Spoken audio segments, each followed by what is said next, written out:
Hello friends, welcome to the world of knowledge अल्फता classes. मैं हूं आपका दोस्त आरिश अमीन। फ्रेंड्स, जैसा कि हम बिहार विद्यालय परीक्षा समिति क्लास 8 के ज्योग्राफी यानी कि भूगोल के सभी चैप्टर्स का सॉल्यूशन वीडियो सीरीज कर रहे हैं, जिसमें हमने चैप्टर फर्स्ट अध्याय फर्स्ट के 3 पार्ट को कवर किया हुआ है।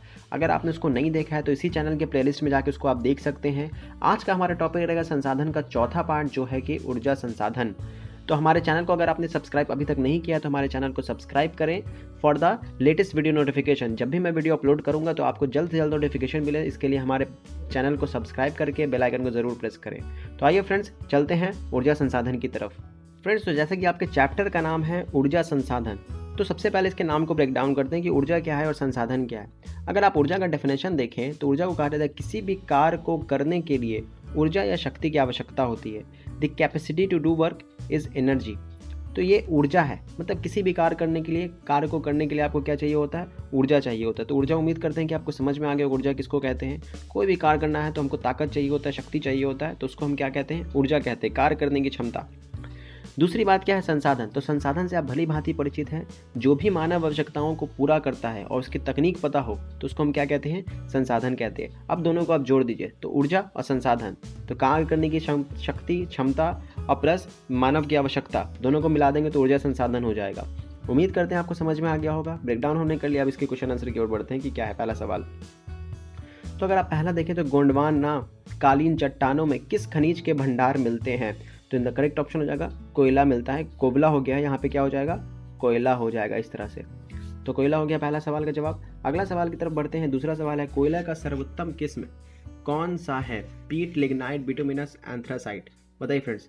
And the correct option is option number D, anthracite. Friends, मैं आपको बता दूं कोयला का जो प्रकार है वो कितने प्रकार का होता है? तो 4 प्रकार यहाँ पे दिया हुआ भी है, एंथ्रासाइट, बिटुमिनस, लिग्नाइट, पीट। तो आपको इसको एक ऐसे याद कर सकते हैं, ए बी लिप, क्योंकि ये क्वेश्चन हमेशा पूछता है। अगर आप 10th क्लास में जाएंगे तो वहाँ भी पूछता है कि कोयले का सर्वोत्तम प्रकार कौन सा है, उसके बाद वाला कौन सा, उसके बाद कौन सा, उसके बाद कौन सा। तो पहले नंबर पे आता है ए से क्या हो सकता है? तो एंथ्रासाइट हो सकता है। बी से क्या हो सकता है? दूसरे नंबर पे कौन आता है? तो बिटुमिनस हो सकता है। 3 से क्या होता है? तो लिग्नाइट होता है 3 नंबर पे, और चौथे नंबर पे पीट आता है। तो सबसे सर्वोत्तम क्वालिटी का कोयला कौन हुआ? तो एंथ्रासाइट हुआ। ए, तो ट्रिक क्या है? ए बी लिप। हमने जैसे इस शब्द को याद किया ए बी लिप तो हमको याद हो गया ए से एंथ्रासाइट, बी से बिटुमिनस, ली से लिग्नाइट और पी से पीट। तो इस तरह से आपको याद हो गया कोयले का 4 प्रकार, और चारों में से सीरीज क्या है? सबसे बढ़िया कोयला anthracite, then after bituminous, then after lignite, then after peat. ये क्वेश्चन बहुत इंपॉर्टेंट है, कॉम्पिटिटिव एग्जाम में भी यहाँ से सवाल पूछा जाता है, तो आप इसको जरूर ध्यान में रखें। अगला सवाल देखते हैं। सिंगरौली कोयला क्षेत्र किस राज्य में है? तो हमारे कौन से राज्य में है? यहाँ आंसर दिया हुआ है, मध्य प्रदेश में पड़ता है। चौथा सवाल, हुगड़ीजन में किसका उत्पादन होता है? तो किसका होता है फ्रेंड्स? पेट्रोलियम का उत्पादन होता है। अगला सवाल देखेंगे, 5वां नंबर सवाल, पवन ऊर्जा उत्पादन से संबंधित क्षेत्र है, कौन सा क्षेत्र है? तो लांबा है, जो कि लद्दाख में पड़ता है, तो आप यहाँ लिख सकते हैं लांबा। तो यहाँ पे हमने ऑब्जेक्टिव क्वेश्चन कर लिया फ्रेंड्स। 6वां नंबर सवाल बाकी है अभी। पूगा घाटी प्रसिद्ध है। पूगा घाटी किसके लिए प्रसिद्ध है? नाप के लिए, ज्वारीय ताप के लिए। तो बताइए फ्रेंड्स, पूगा घाटी किसके लिए प्रसिद्ध है? यहाँ पे जो पहला ऑप्शन दिया है नाप के लिए, ये गलत लिखा गया है, मिसप्रिंट है यहाँ पे। यहाँ पे हो जाएगा भूताप, मतलब ज़मीन से जो ताप निकलता है, भूताप एनर्जी, उसको उसके लिए हो। तो पूगा घाटी किसके लिए प्रसिद्ध है? भूताप के लिए प्रसिद्ध है। तो ये नाप नहीं है, वो क्या है? भूताप है। तो उम्मीद करते हैं यहाँ पे आप नोट कर लेंगे। अगला सवाल है हमारा, खाली स्थानों को उपयुक्त शब्दों से पूरा करें। तो खाली स्थानों को भरना है फ्रेंड्स, यहाँ पे फिल इन द ब्लैंक्स है। तो पहला क्वेश्चन हम देखते हैं, कलपक्कम में डैश ऊर्जा उत्पादन होता है। तो कलपक्कम में किसकी ऊर्जा उत्पादन होता है? तो परमाणु ऊर्जा उत्पादन होता है। तो इसको ऐसे लिख देंगे, परमाणु, ये वाला ना है, परमाणु ऊर्जा उत्पादन होता है। उम्मीद करते हैं पहला समझ में आ गया होगा। अगले सवाल की ओर बढ़ते हैं। 1951 में देश में कोयला का उत्पादन डैश करोड़ टन था। तो कितना था फ्रेंड्स? 225 करोड़ टन था। 225 करोड़ टन था। तीसरा सवाल, अंकलेश्वर में डैश का उत्पादन किया जाता है। किसका उत्पादन किया जाता है? तेल का उत्पादन किया जाता है। किसका किया जाता है? तेल का किया जाता है। आपको ऐसे याद हो जाएगा फ्रेंड्स। देखते ही देखते हमारे चैनल को लाइक करें, सब्सक्राइब करें और अपने फ्रेंड्स के साथ शेयर करें ताकि वो लोग भी पढ़ सकें। चौथा नंबर सवाल, मथुरा तेल शोधन केंद्र डैश राज्य में है। तो किस राज्य में है? तो उत्तर प्रदेश में है, यूपी में पड़ता है। जिसको अगर आप हिंदी में लिखना है तो ऐसे लिख सकते हैं, उत्तर और प्रदेश। तो उत्तर प्रदेश हो जाएगा। अब ये हमारा 5वां सवाल, आखिरी नंबर सवाल है, हीराकुंड जल विद्युत परियोजना महानदी पर विकसित है। हीराकुड जल विद्युत परियोजना कहाँ है, तो डैश में महानदी आ जाता है, विकसित है, तो डैश की जगह यहाँ पे महानदी दे दिया फ्रेंड्स, तो ये ऑटोमेटिकली भरा हुआ है, तो आप समझ सकते हैं। आपकी किताब में यहाँ पे डैश दिया हुआ है तो महानदी है, मिसप्रिंट है थोड़ा, तो आप समझ लेंगे यहाँ पे। तो किस नदी पर स्थित है, तो महानदी पर स्थित है। आपको बताना है फ्रेंड्स कि महानदी किस राज्य में, किस स्टेट में, कमेंट सेक्शन में आप हमको बताएं कि महानदी जो है वो किस स्टेट में पड़ता है, किस स्टेट में बहती है महानदी। अब हमारा अगला सवाल है, निम्नलिखित प्रश्नों के उत्तर दें। अधिकतम 50 शब्दों में उत्तर देना है। तो भारत में कोयले के वितरण व उत्पादन क्षेत्र के कुछ केंद्रों के नाम लिखना है। तो भारत में कोयले, झारखंड का झड़िया, तो देखिए झारखंड में कहाँ कहाँ, झड़िया, बोकारो, धनबाद, गिरिडीह, कर्णपुरा एवं रामगढ़ क्षेत्र में मिलता है, तो ये हमने झारखंड का देख लिया। अगर आप छत्तीसगढ़ की बात करें तो छत्तीसगढ़ के चिड़िमिरी, विश्रामपुर, झिलमिली, कोरबा। अब उड़ीसा की बात करें तो तालचर, पश्चिम बंगाल का रानीगंज, मध्य प्रदेश का सिंगरौली, सुहागपुर, उमरिया तथा मोहपानी एवं महाराष्ट्र का चांदावर्धा, कांपटी एवं बर्दर प्रमुख है। तो इस तरह से ये सब क्या है, कोयले, मतलब यहाँ से कोयला मिलता है। तो पहला सवाल हमने देख लिया। दूसरा सवाल देखते हैं, भारत के जल विद्युत परियोजना पर संक्षिप्त टिप्पणी लिखना है। जल विद्युत परियोजना, तो जल विद्युत परियोजना आपने किताब में पढ़ा होगा फ्रेंड्स, वैसा जल का स्रोत जिससे विद्युत को बनाया जाता है, उस पर पैदा किया जाता है, तो उसको हम क्या कहते हैं, जल विद्युत परियोजना कहते हैं। तो भारत में जल विद्युत परियोजना का पहला संयंत्र 1887 में दार्जिलिंग में लगाया गया था। इसके बाद देश में बहुउद्देशीय नदी घाटी योजना द्वारा कई जल विद्युत उत्पादन केंद्र विकसित किए गए हैं। इनमें भाखड़ा नंगल परियोजना, दामोदर घाटी परियोजना आदि प्रमुख हैं। तो इस तरह से हमने संक्षिप्त टिप्पणी दे दिया जल विद्युत परियोजना के बारे में। अगला सवाल है हमारे पास, परमाणु ऊर्जा उत्पादक 5 केंद्रों के नाम लिखिए जहां परमाणु ऊर्जा का उत्पादन होता है। तो 5 केंद्र कौन कौन से हैं, तो निम्नलिखित हैं। तारापुर महाराष्ट्र में पड़ता है, राणा प्रताप सागर केंद्र कोटा राजस्थान में, कलापक्कम तमिलनाडु, नरौरा उत्तर प्रदेश, ककरापारा गुजरात में पड़ता है। तो इस तरह से हमने 5 दे दिया। अगले सवाल की ओर बढ़ते हैं। चौथा नंबर सवाल, संसाधन के संरक्षण हेतु क्या उपाय किए जा सकते हैं, किन्हीं 3 उपाय को लिखिए। तो संसाधन के संरक्षण के निम्नलिखित उपाय किए जा सकते हैं। हमें संसाधन का विवेकपूर्ण इस्तेमाल करेंगे, मतलब संसाधन को हम ऐसे ही वेस्ट नहीं करेंगे। अगर आप घर से बाहर जाएं तो लाइट ऑफ करके जाएं, फ़ैन को ऑफ करके जाएं, लाइट बल्ब ऑफ कर दें अगर यूज़ करने के बाद वॉशरूम वगैरह का। तो इस तरह से हम क्या करेंगे, संसाधन को विवेकपूर्ण इस्तेमाल करेंगे। अगला सवाल है, इन विकल्पों की खोज कर उसे उपयोग को बढ़ावा देंगे। तो हमको क्या करना है, उसके विकल्पों की खोज करना। अभी हम कोयले पे डिपेंड हैं, तो आगे हम जा करके दूसरी चीज़ पे डिपेंड होंगे, किसी दूसरे संसाधन पे डिपेंड होंगे। जैसे अभी सनलाइट पे लोग डिपेंड हो रहे हैं, क्योंकि सनलाइट जो है वो क्या है, अनवीकरणीय संसाधन है, ख़त्म नहीं होगा कभी। तो अगर हम सनलाइट के ऊपर ज़्यादा डिपेंड कर जाएंगे तो हम पेट्रोल, कोयला वगैरह को बचा सकते हैं। तो हमको ऐसा तकनीक खोज के निकालना है जिससे हम सनलाइट के द्वारा गाड़ी वगैरह चला सके, तो जिससे कोयला जो ख़त्म हो जाने वाला है तो आने वाले दिनों में हमको परेशानी ना हो। अगला है तीसरा पॉइंट, बिना ज़रूरत ऊर्जा या विद्युत का उपयोग नहीं करेंगे, फालतू में हम यूज़ नहीं करेंगे।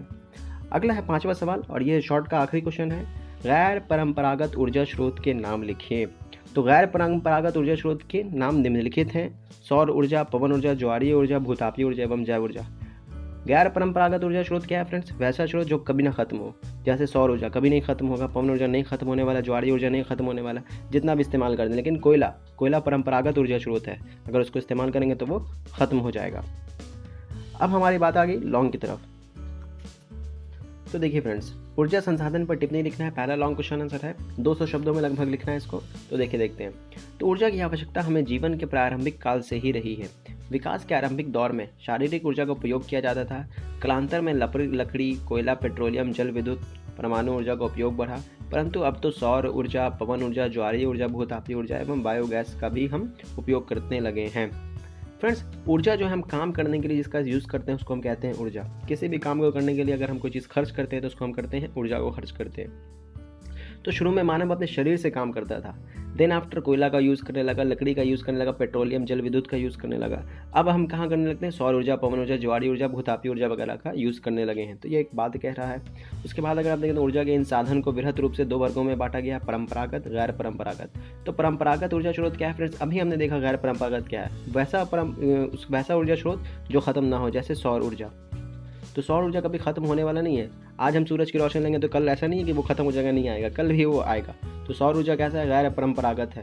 लेकिन परंपरागत ऊर्जा स्रोत जैसे कोयला, तो हम जानते हैं कि कोयला का खान होता है, और जैसे जैसे हम इस्तेमाल करते जाएंगे कोयला उसमें से कम होता जाएगा, ख़त्म होता जाएगा। तो ये क्या है, परंपरागत ऊर्जा स्रोत। तो मैंने दोनों को डिफाइन कर दिया कि परंपरागत क्या होता है, गैर परंपरागत क्या होता है। परंपरागत खत्म हो जाने वाला, गैर परंपरागत खत्म नहीं होने वाला। अगला सवाल देखते हैं, भारत में कोयला के उत्पादन एवं वितरण का विवरण लिखना है। तो भारत में कोयला के उत्पादन का वितरण देखना है। देखिए क्या है, कोयला उत्पादक देशों में संयुक्त राज्य अमेरिका, रूस, चीन एवं भारत का स्थान प्रमुख है। भारत में प्रमुखतः गोंडवाना समूह की चट्टानों में कोयला पाया जाता है।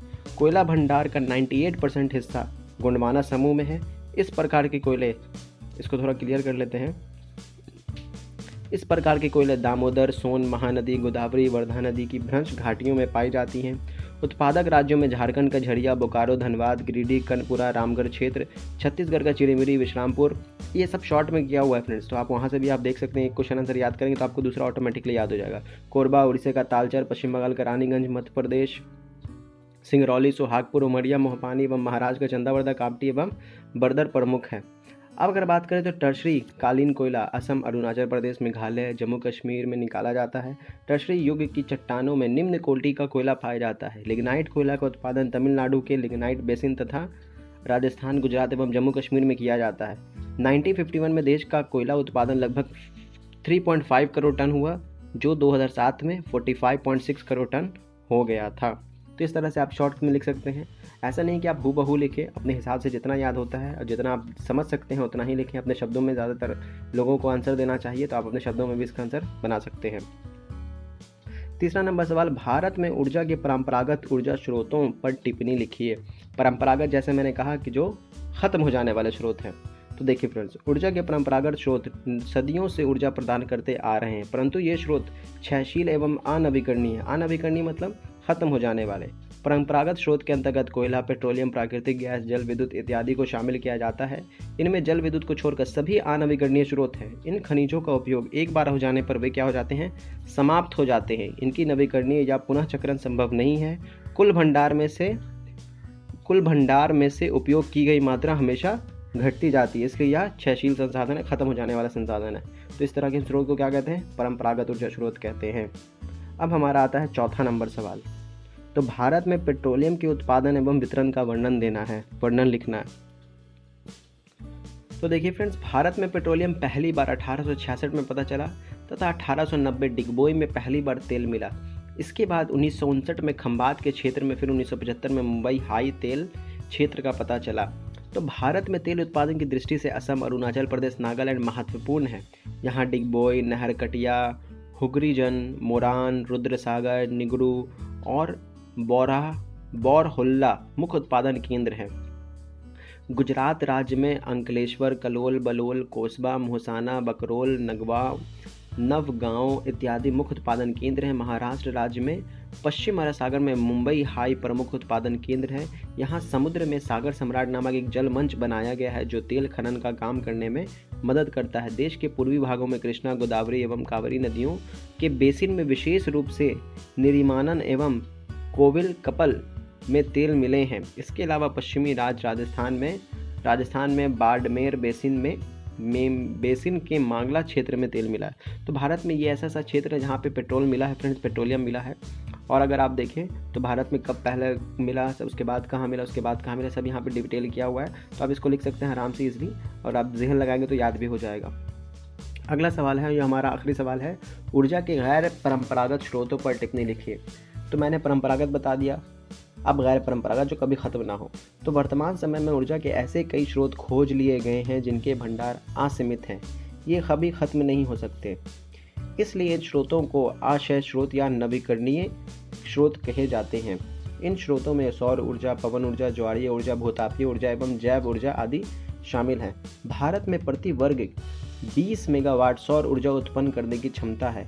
सोलर प्लेटों की सहायता से सूरज की गर्मी से उत्पन्न की जाने वाली ऊर्जा को सौर ऊर्जा कहा जाता है। इसका सबसे बड़ा षड्यंत्र गुजरात के भुज में लगाया गया है। तो इस तरह से यहाँ पे हमने फ्रेंड्स सभी इस चैप्टर के क्वेश्चंस का सॉल्यूशन देखा। अगर वीडियो पसंद आया होगा तो वीडियो को ज़रूर लाइक कीजिएगा, अपने फ्रेंड्स के साथ शेयर कीजिए ताकि वो भी पढ़ सकें इस लॉकडाउन के टाइम में। और अपना ख्याल रखें, टेक केयर, और हमारे चैनल को सब्सक्राइब करें क्योंकि नेक्स्ट वीडियो हमारा आएगा जिसके सेकंड चैप्टर पे, जिसका नाम है भारतीय कृषि। तो वीडियो को सब्सक्राइब करें, चैनल को सब्सक्राइब करें, अपने फ्रेंड्स के साथ शेयर करें। मिलेंगे नेक्स्ट वीडियो में, ख्याल रखें अपना, टेक केयर, बाय बाय।